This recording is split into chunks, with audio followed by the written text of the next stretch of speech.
Hola, ¿qué tal, queridos amigos? Bienvenidos a un nuevo episodio de Vladimir a la Carta. Nuestro invitado de hoy es el profesor universitario, politólogo, analista político, estudioso de los procesos de transición política, John Magdaleno. Por supuesto, ustedes lo conocen y le damos la más cordial bienvenida. John, gracias por aceptar la invitación a Vladimir a la Carta. Primera vez que estás en este formato conmigo. Así es, amigo. Gracias a ti por la gentil invitación. Bueno, muchos temas para conversar y creo que el primero que te sugiero es esta decisión que ha adoptado el gobierno del presidente Nicolás Maduro de solicitarle a la embajadora de la Unión Europea, Isabel Brillante, que abandone el país en 72 horas, anuncio hecho ayer, luego de que la Unión Europea aprobara sanciones contra varios funcionarios, tanto del gobierno como del Parlamento, unos del gobierno y otros vinculados a factores opositores que han estado en negociaciones con el gobierno. Bueno, Vladimir, ahí haría solo unos dos, tres comentarios sobre esta materia porque es una materia delicada. Primero, no comunica precisamente voluntad de llegar a una resolución acerca del problema porque la Unión Europea, al margen de que se puedan criticar algunas de sus decisiones, primero, son decisiones soberanas, las de esos estados que componen a la Unión Europea. Segundo, ese es precisamente uno de los actores que ha estado intentando promover una solución negociada y pacífica en Venezuela, de forma tal que decirle a la embajadora de la Unión Europea que se retire de Venezuela antes de las 72 horas no comunica precisamente voluntad de resolución de los conflictos que hay en el país, los de índole política ni los problemas de índole socioeconómica por los cuales atraviesan la mayor parte de los venezolanos y hasta las propias finanzas públicas, para referirme a un tema que toca directamente al Estado. Así que esto se inscribe en el contexto de otras decisiones que comunican que aumenta el nivel de represión. Eh, Así que lejos de una solución, francamente nos estamos acercando a una etapa de mayor escalamiento del conflicto. Ahora, John, también el gobierno responde a una decisión que ha adoptado la Unión Europea. Digamos, es como se habla en términos diplomáticos de una medida proporcional o una respuesta pues, ante una decisión también de la Unión Europea. Bueno, en estricto sentido, la proporcionalidad hubiese esperado con algún tipo de sanción, no con la expulsión del país. Es decir, en estricto sentido, si hablamos de proporcionalidad, De fíjate tú, reciprocidad. Irán, claramente, Irán acaba de sacar una medida contra el presidente Trump. ¿eh? Puedo estar en desacuerdo con ella porque el gobierno iraní no me merece ninguna credibilidad, pero en todo caso es una medida más proporcional que la que el gobierno de Maduro toma la decisión de la Unión Europea. Repito, no serían cosas que yo legitimaría, pero ahí tienes una medida de la reciprocidad, de la proporcionalidad más exactamente. Claro, ya hemos visto también, lo comentaba yo ayer, hemos visto también, John, que en otros momentos ha habido soluciones a crisis similares. Se produjo la expulsión del embajador Jesús Silva del gobierno de España, del Reino de España ante Venezuela, y también del embajador alemán. Y luego a los 3 meses, pues se resolvió ese conflicto, ellos volvieron. Sin embargo, con Estados Unidos la cosa llegó a mayores. Se rompieron las relaciones porque también estaba de por medio el reconocimiento a Juan Guaidó y hasta ahora, pues, esas relaciones están en su peor momento de la historia, ¿no? Claro, pero con el aderezo en esta oportunidad de que se acercan unas elecciones parlamentarias que el gobierno estaría planteando para el mes de diciembre este año. Y esa puede ser una medida que afecte incluso el entorno previo a las elecciones. Todo lo que está haciendo el gobierno, en mi opinión, me imagino que esta será una materia que trataremos, Claro que todo sí. lo que está haciendo el gobierno, en mi opinión, está diseñado para desestimular a sectores de oposición a que participen. Todo está diseñado para desestimular. Todo está diseñado para inhibirlos, para desmovilizar a la sociedad, para despolitizarla. Todo está diseñado para eso. Pero esto no es novedad porque todos los regímenes autoritarios persiguen esto y manipulan reglas de juego y toman decisiones que en efecto contribuyan a inhibir a sectores de la oposición. Este es el desafío que tiene enfrente la oposición y el debate que estoy proponiendo va mucho más allá de participar o no. Lo que estoy proponiendo es que en el fondo hay que dar una respuesta a los intentos del gobierno y de las instituciones públicas de inhibir, de desestimular, de desmovilizar. La movilización no puede ser solo estrictamente electoral. Es decir, la movilización social y política va mucho más allá de uno de esos territorios importantes. Entonces, ahí hay una respuesta estratégica que dar. Me parece que a la fecha no se está dando una respuesta estratégica a este problema de fondo que está planteando el régimen autoritario en Venezuela. John, fíjate, ese punto por supuesto es ineludible. Ahora, a mí me gustaría también un poco ver el tema de la influencia extranjera en la línea política de la oposición, que es un debate también que está planteado. ¿Hasta qué punto puede, por ejemplo, la oposición aceptar que desde fuera se le dicten formas de comportamiento, líneas para asumir? Por ejemplo, decía hoy Bernabé Gutiérrez que, por un lado, cuando se critica al gobierno se les amenaza desde el gobierno, se persigue a la oposición cuando critica, pero si, por ejemplo, se toma una línea que no está de acuerdo con los planteamientos que toman fuerza en el exterior, entonces se les sanciona. ¿Cómo se puede manejar esto para una fuerza opositora?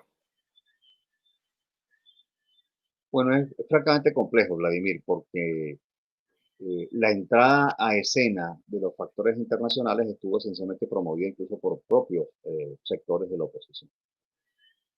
Y a la postre, el capítulo de Bolton sobre el libro que acaba de escribir, el capítulo de Bolton sobre Venezuela, al ver de si se cree o no por entero lo que allí dice, bueno, ahí se dicen cosas que son verificables en función del contexto en el que ocurrieron.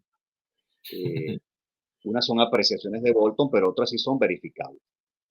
Eh, y me parece que eso constata el nivel de dependencia y sujeción de la estrategia de un sector de la oposición venezolana a factores externos y en concreto los Estados Unidos, que es quizá el que asumió el papel del disuasor que se presumía podía llegar a ser más efectivo.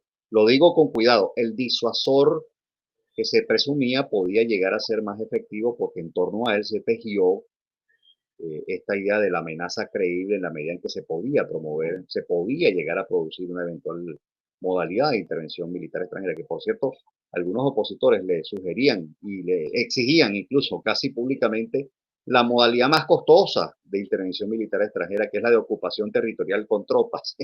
Una cosa que casi ya no se ve, casi que ya no se ve en el mundo de hoy.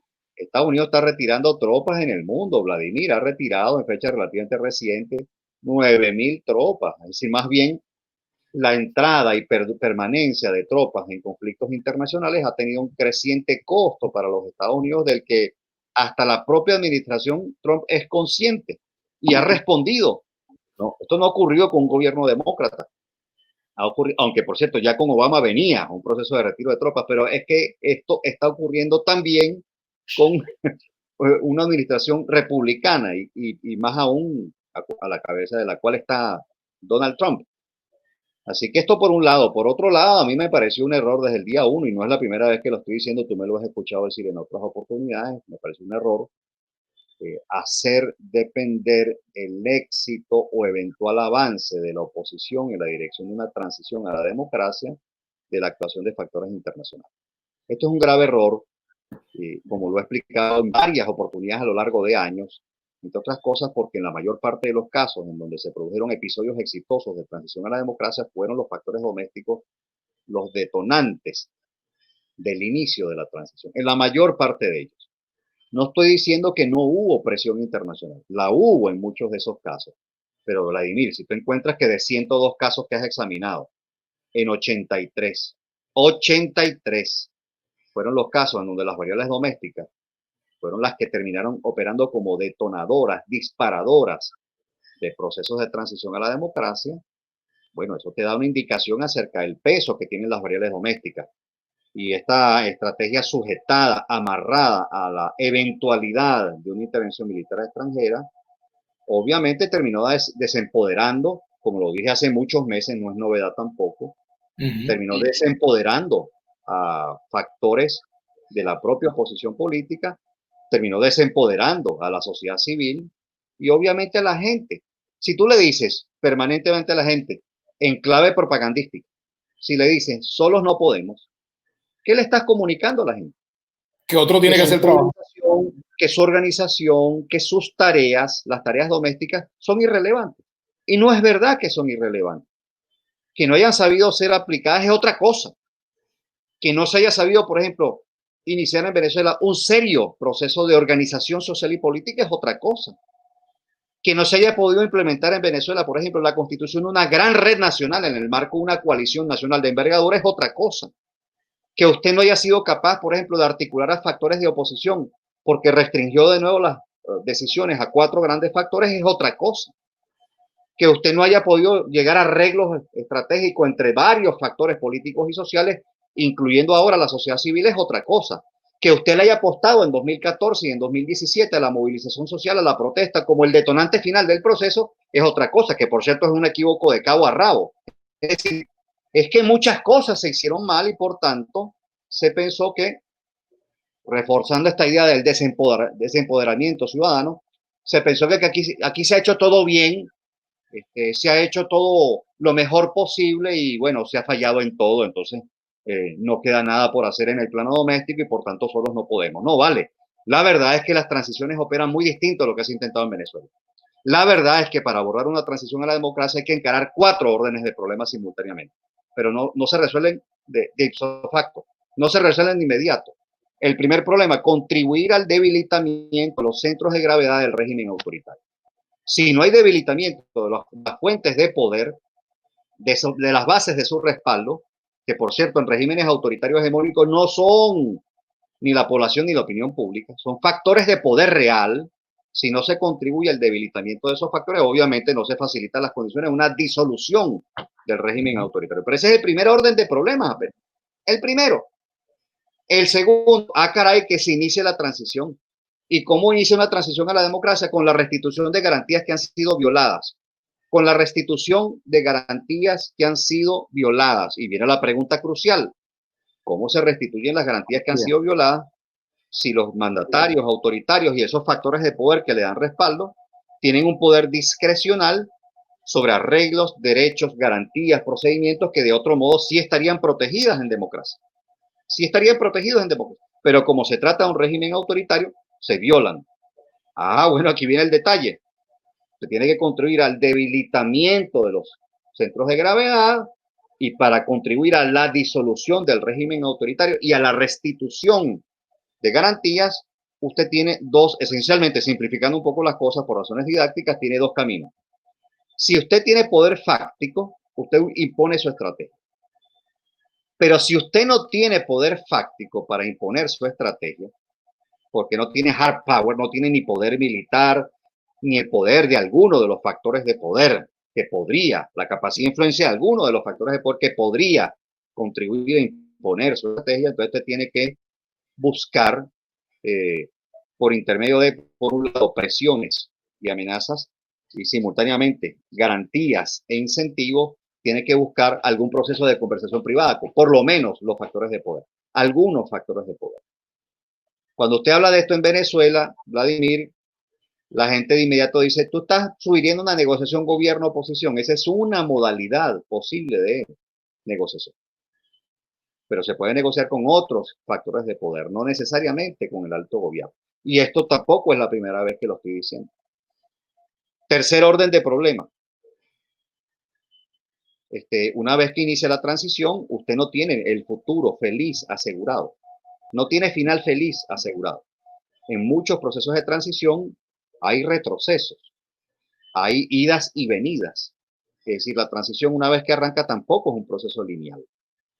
Así que el tercer orden de problema es garantizar el éxito de la democratización, es decir, la culminación exitosa de la transición. Y una transición culmina exitosamente cuando se instalan reglas de juego que permiten, y hay un acuerdo básico para ello, una elección libre y competitiva, lo cual supone muchas cosas. La restitución, así sea parcial, del Estado de Derecho es una precondición para que ello pueda ocurrir. La libre formación de la opinión pública es otra precondición para que ello pueda ocurrir. La libre formación de las preferencias electorales es otra cosa para que ello pueda ocurrir, otra condicional. La libre elegibilidad, es decir, que usted pueda postularse sin mayores restricciones que una interdicción civil o una sentencia penal firme. Sin mayores restricciones, usted pueda postularse para un cargo de elección o de representación popular es otra condición importante, que el demos, vamos a decir, los mayores de edad que no están sujetos a ninguna restricción, puedan ejercer esa condición. Pero esta es apenas la tercera, el tercero. El cuarto orden de problema es, digo que faltaría la cuarta, ¿no? La otra condición, ¿no? Claro, la cuarta es mejorar, crear las condiciones favorables para que la democracia se consolide, porque nadie quiere democracia para 3 días o 4 meses. Claro. Entonces, en Venezuela se ha comunicado propagandísticamente la mitología de que usted puede resolver estos 4 órdenes de problema con una sola cosa. Listo. Listo. Hay una sola estrategia que listo, de inmediato, ipso facto, rapidito, fast track, resuelve los 4 órdenes de problema. No vale. No vale. Los 4 órdenes de problemas requieren primero que todo acumular fuerza social y política. Y lo peor es que la mayoría está de tu lado, pero tú no sabes cómo utilizar esa fuerza. Así que tú tienes una energía cinética ahí descansando, pero no la puedes movilizar. Fíjate, John, a propósito de lo que tú dices, entonces, la decisión de participar o no en una elección está asociada a lo último que tú has dicho. O sea, cómo tú en un proceso electoral, tu consigna es a la gente decirle quédate en tu casa, no votes, no utilices esa posibilidad ni siquiera para ganar, sino para manifestar el reclamo de unas elecciones limpias, libres, transparentes, con observación, etcétera. ¿Cómo esto ha sido una constante en algunos momentos de la vida de la oposición, ¿no? Bueno, Vladimir, entre otras cosas, porque esa decisión es compleja, no lo admito, no lo voy a ocultar, es una decisión compleja porque a medida que pasa el tiempo, obviamente las condiciones en las que se celebraría una consulta se vuelven cada vez más cuesta arriba para la oposición. Esa es una constatación. Ahora, lo que yo siempre pregunto a la hora de resolver este tipo de dilemas estratégicos que el régimen, ustedes saben, desde 2016 en lo sucesivo viene reproduciendo y lo va a seguir reproduciendo. Este dilema que nos formula, como tantos otros, lo va a seguir reproduciendo porque sabe que fragmenta a la oposición. Le funciona, le resulta útil al régimen autoritario. La pregunta que yo siempre me hago es esta. Si un régimen autoritario tiene por objetivo esencial, es uno de sus rasgos característicos, tiene por objetivo esencial desmovilizar y despolitizar a la sociedad, ¿qué respuesta estratégica se esperaría de una oposición política que intenta ser un contendor genuino del régimen autoritario? Es decir, ¿cuál es la respuesta natural? Evitar que te desmovilicen. Haga abstracción por un momento del tema electoral. En general, estoy planteándolo en general, sociopolíticamente hablando, le sirve al régimen autoritario una desmovilización política en general. Política en general. Ahora, aquí viene la segunda pregunta. ¿Conviene que tú te desmovilices en lo electoral? Conviene. Si conviene que para siempre te desmovilices, porque aquí viene otra constatación. El régimen autoritario no te va a dar condiciones, no te la va a dar, no te va a dar condiciones satisfactorias, no te va a dar nunca condiciones satisfactorias. Es decir, los que dicen, no, es que hay que dar la lucha por mejores condiciones, bueno, muy bien, bienvenido, pero es que no te van a dar condiciones satisfactorias. Nunca. Es una constatación. Y entonces eso lleva a que nunca participe. Ahí está el detalle. Eso lleva a que nunca participe. Y otro punto que te quiero plantear, John, asociado a esto, ¿cómo hacer para que las distintas variantes opositoras puedan convivir en medio de sus diferencias y tener algún mínimo de coordinación, un mínimo de interlocución distinta al insulto, a la calificación de que si eres traidor o eres aventurero o eres golpista o eres extremista? O sea, ¿cuál ha sido, digamos, el factor o cuáles han sido los factores que han impedido que esa oposición venezolana tan dispersa sea capaz de sentarse por pedazos con el gobierno, pero no sea capaz de sentarse entre ellos todos sus pedazos? Bueno, esto requeriría, Vladimir, mucha madurez política. Requeriría mucha madurez política. Requeriría que, en efecto, las agendas asociadas al país, por agendas me refiero a la agenda de la transición a la democracia, la agenda de la recuperación y la reactivación y la recuperación económica, la agenda, por ejemplo, de la atención de las urgencias de los venezolanos. Es decir, son agendas muy importantes. Requeriría que esas agendas se coloquen por encima de las agendas de intereses de los principales factores de la oposición. Es decir, eso requiere un ejercicio de madurez política. Quizá tengamos que llegar allí, Vladimir, y lo digo con mucha vergüenza, con pena ajena, quizá tengamos que llegar allí con mayores dosis de represión, desafortunadamente, porque si en 21 años no ha sido factible, y en los últimos años en particular, en donde esto ha recrudecido mucho más, los 21 años no han sido iguales, homogéneos, si en los últimos años tampoco esa lección está aprendida, bueno, entonces como que crecientes niveles de represión nos van a tener que aumentar el costo y ello quizás nos podría obligar, o a la dirección política en concreto le podría obligar a llegar a algunos arreglos básicos. Ahora, es una pena, y repito, es una pena ajena, porque es que podrían distribuirse los roles en el seno de la oposición. Usted no cree en esa estrategia, bueno, déjeme probarla a mí, pues. Déjeme probarla. Y si contribuye en alguna medida a avanzar, entonces los hago beneficiarios de la estrategia. Con desprendimiento. A mí lo que me interesa es el país. Yo podría plantear esto. O el otro factor que dice, bueno, yo tampoco creo en tu estrategia, pero déjame intentar avanzar por este. Y si avanzo también te involucro a ti por la otra vía. O a veces puede ocurrir que algunas que son complementarias, no todas, otras son contradictorias, algunas que son complementarias permitan avances de forma más sistemática.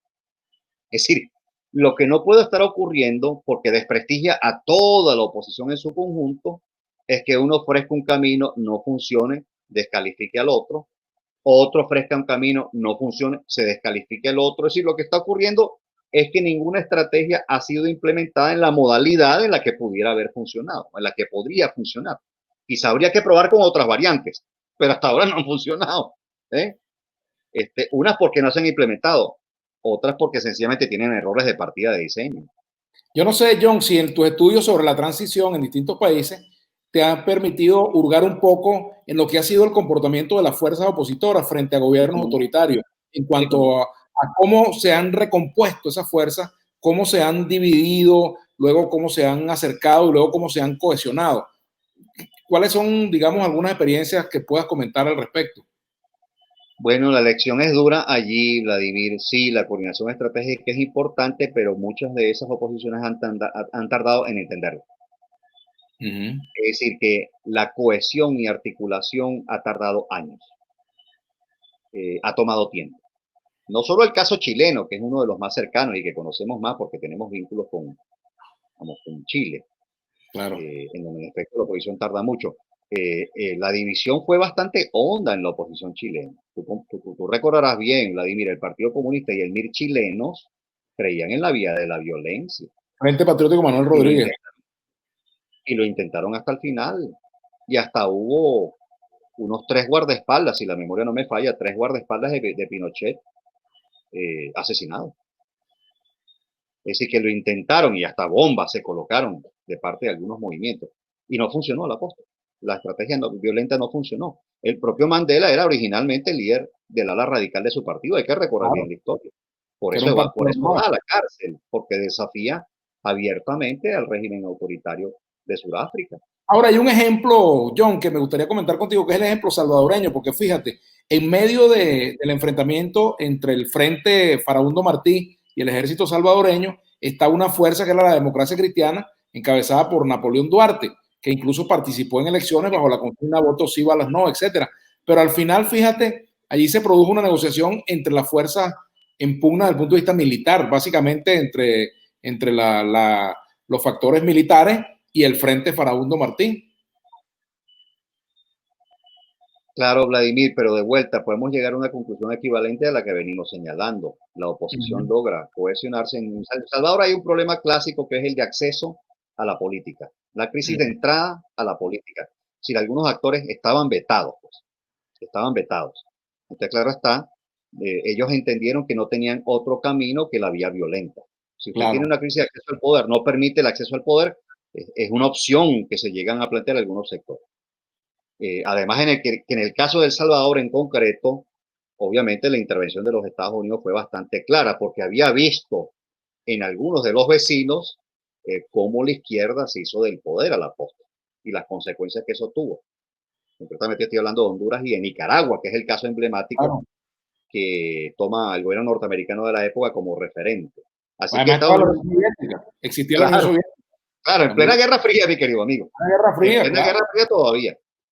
Ahora, la lección dura que también está sugiriendo ese caso es que solo el desgaste de la guerra pudo abrir un panorama un poco más favorable para las negociaciones que no solo fueron las de El Salvador, sino que se dan en un contexto regional. Tú sabes, Claro.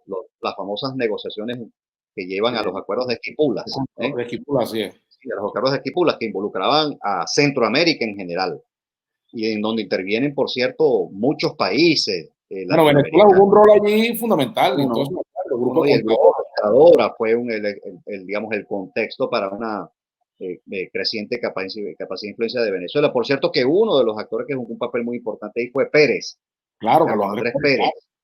claro. ¿Eh?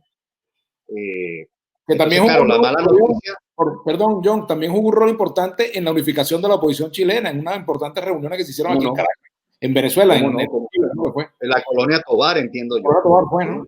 Sí, sí, es correcto. Y hasta el propio Pérez juega un papel decisivo en el inicio de la transición en Nicaragua con Violeta Chamorro. Es Pérez uno lo que le dice a Chamorro, mire caramba, lo que le están exigiendo es duro, como dejar al ministro de la defensa en su cargo, el hermano Hermano de Daniel Daniel Ortega. Ortega, Humberto Ortega, nada menos, ¿no? Sí, yo sé que es una condición difícil de asimilar, pero es que si no se inicia, si usted no satisface esa y otras condiciones, no se inicia la transición a la democracia. Así Así es. que en las transiciones hay que tragarse sapos, amigos.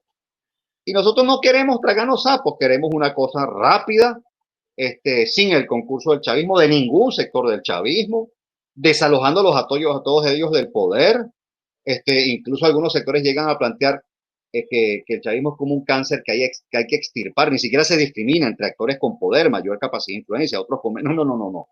Hay un sector radicalísimo de la oposición que dice, no, esto es como un cáncer que hay que extirpar. Bueno, ¿y cómo cree usted que se produce esa transición entonces? Si usted quiere el mejor de todos los mundos, pero sin tener poder fáctico para llevarla adelante. Entonces, ¿cómo es eso, amigo? Si usted está hablando de poesía o de política. Porque si vamos a hablar de poesía, ¿cómo no? Yo también le confieso mis deseos y mis aspiraciones, incluso en clave deontológica, si usted quiere. Pero si estamos hablando de política, de realpolitik, bueno, usted tiene que pasarse por la opción real. Así que la mala noticia del caso salvadoreño, del mismo modo que un mensaje latente que queda de la experiencia chilena, pero también de la polaca, también de la surafricana, también de muchas otras, la brasilera, etcétera, etcétera, es que a veces pasa tiempo para que la dirección política de la oposición asimile la importancia que tiene organizarse bien social y políticamente y articular los diversos intereses, llegar a un arreglo estratégico básico. Porque, repito, en El Salvador fue el desgaste de ambas fuerzas lo que creó, perdón, una condición mucho más apropiada, mucho más propicia para las negociaciones. Entonces, Y, ojalá habla de, mire, esta elección sea un poco más rápida en Venezuela, pero yo no hallo cómo hacer para que entre varios que hemos estudiado estos temas, podamos hacerle comprender a algunos actores decisivos que esto es muy importante. Bueno, uno tiene límites a la postre, ¿no? por supuesto, John, fíjate, bueno, en el caso de El Salvador agregaría que también está el número de muertos que se produjo, o sea, el costo social, el costo en Claro, vida humana que pagó la sociedad salvadoreña, el desgaste de la guerra en un país muy claro, pequeño, ¿no? Y fíjate, John, también claro. es importante analizar en este momento el rol de Estados Unidos en lo que viene en adelante. Hoy, por ejemplo, bueno, Estados Unidos vive en una campaña electoral. El libro de John Bolton puso de relieve muchas cosas con respecto a cómo en Estados Unidos, en el propio gobierno norteamericano, ven la estrategia opositora. Pero la otra cosa es hasta qué punto el propio gobierno de Maduro hoy quiere y necesita una negociación y hacer concesiones que le duelan en una negociación política con la oposición. Lo necesita hoy más que hace un año, lo necesita menos, no lo necesita.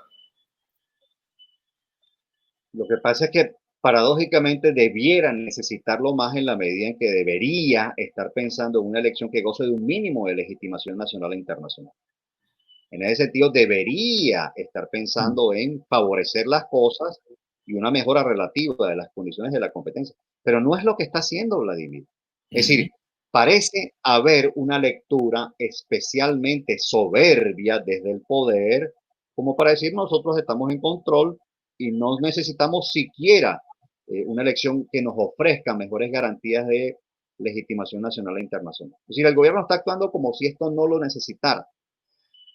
Entonces uno se interroga, bueno, ¿será que ya el acuerdo está listo con China, Rusia, Irán y otros países, otros aliados, otros socios nacionales e internacionales acerca de la configuración de la Asamblea Nacional?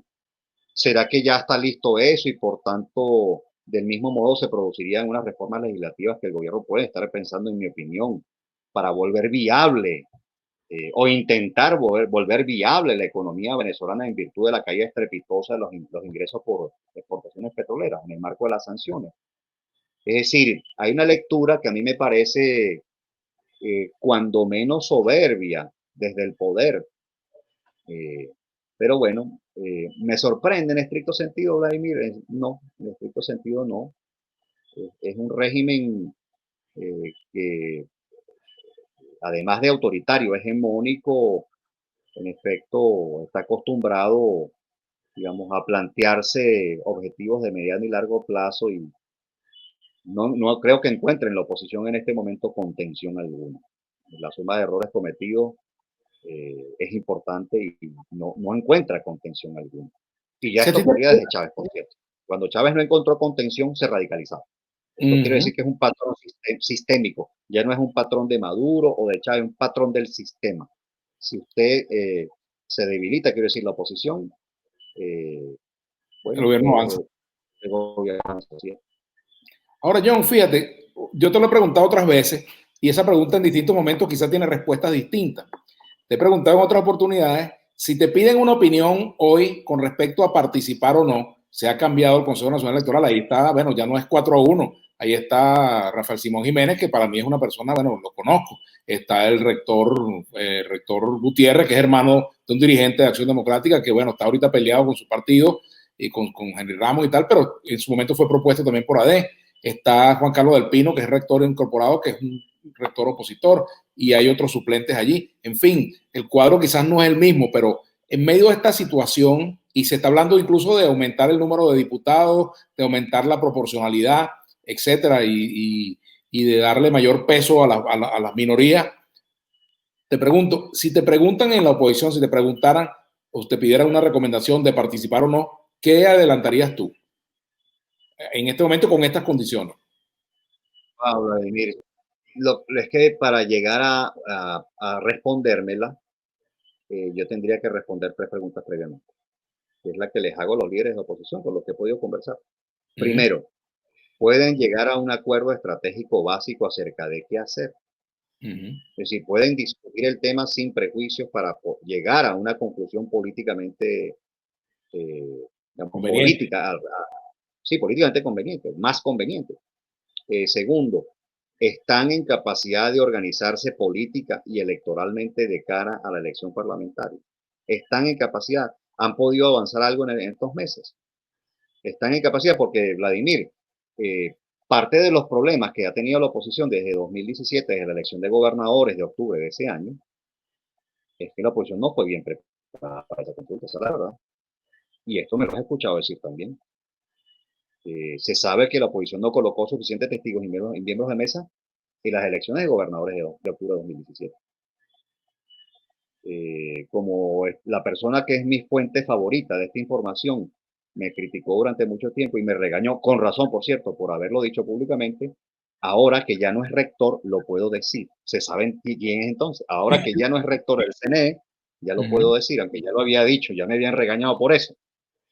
Pero esta información vino de Luis Emilio Rondón, ex rector del CNE.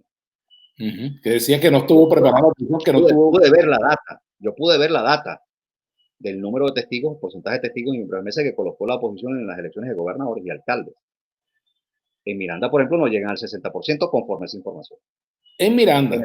el estado de Carabobo no llegaban al 50% conforme a esa información.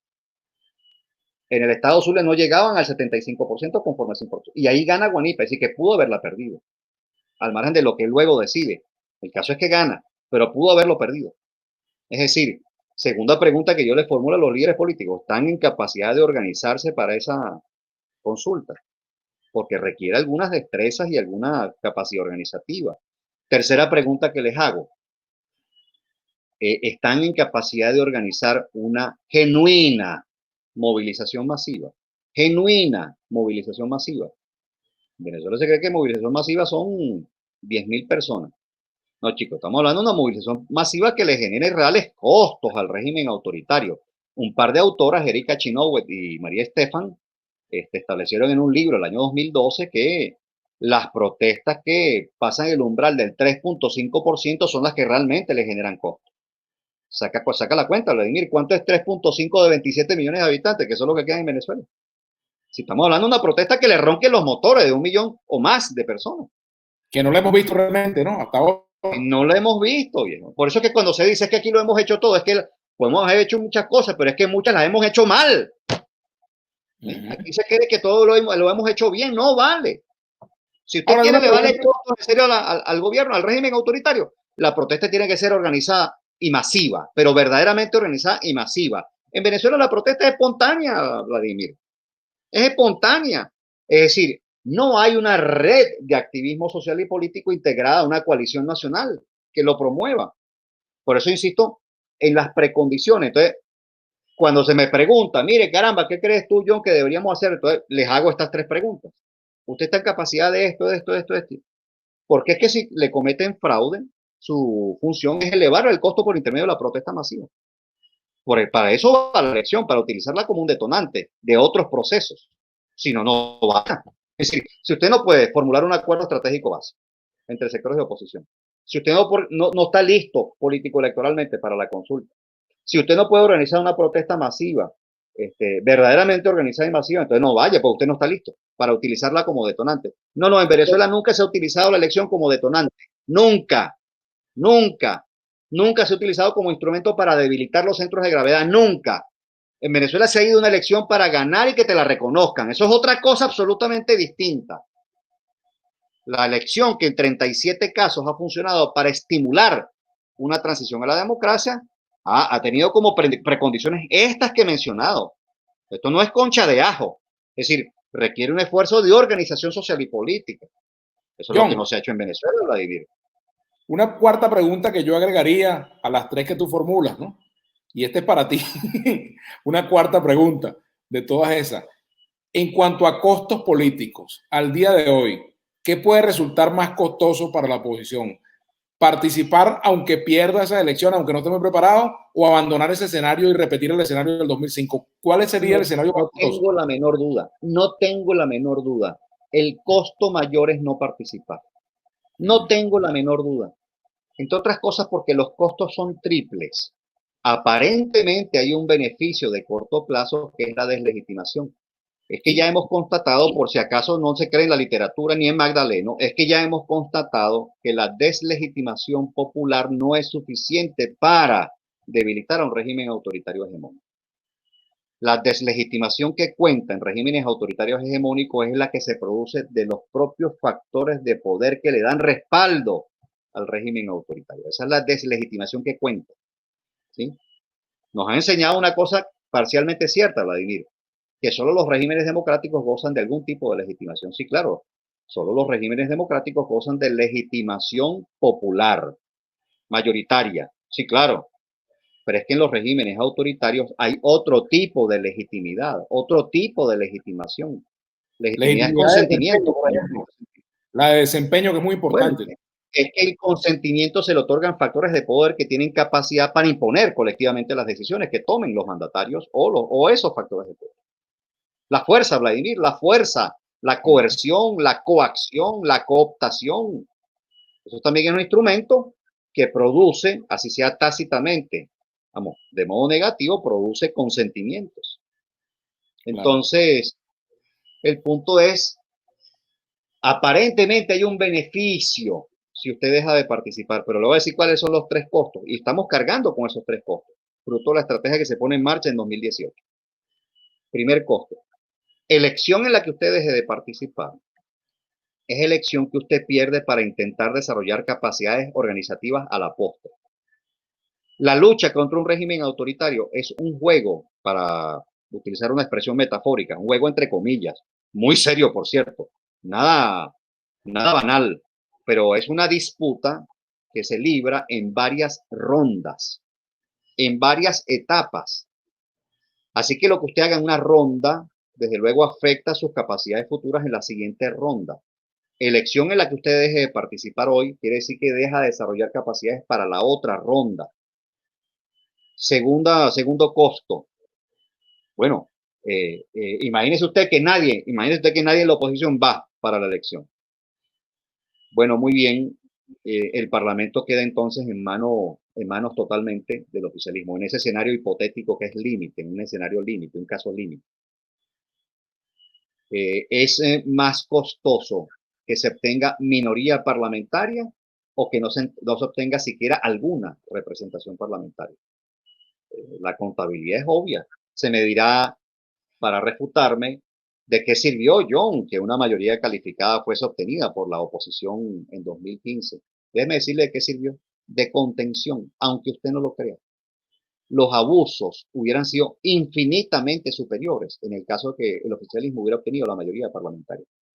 Infinitamente superiores. En virtud de esa legitimación que obtuvo la oposición con motivo de la parlamentaria de 2015, vino el reconocimiento internacional posterior. Que no se haya sabido operar con ellos, con los factores internacionales, es otro asunto. Que no se haya sabido qué hacer con esa fuerza potencial es otro asunto, como también ha ocurrido en el plano doméstico, con las protestas, por ejemplo, con la negociación, por ejemplo. Pero no tengo la menor duda de que el escenario hubiera sido infinitamente peor en el caso de una mayoría calificada en manos del oficialismo. Pero hay un tercer costo adicional, por si fuera poco, por si fuera poco, es que usted, en la medida en que deja de estar en los espacios institucionales, queda confinado a una estrategia, la insurreccional. Y la estrategia insurreccional o violenta ha demostrado tener poca eficacia frente a este tipo de regímenes políticos. La estrategia insurreccional o violenta requiere mucho entrenamiento, mucha dotación, requiere mucho respaldo internacional, por cierto. Un nivel de organización nacional para una disputa importante. Y nada de eso existe en Venezuela, siendo realista. Entonces, yo puedo comprender a los que dicen, bueno, John, pero ¿cómo podemos participar en estas condiciones? Es que el régimen autoritario hace todo esto para desestimularlo. El régimen autoritario sabe que es minoría, lo sabe porque 2015 se lo comunicó, que la oposición ya estaba del lado la mayoría ya estaba del lado de la oposición.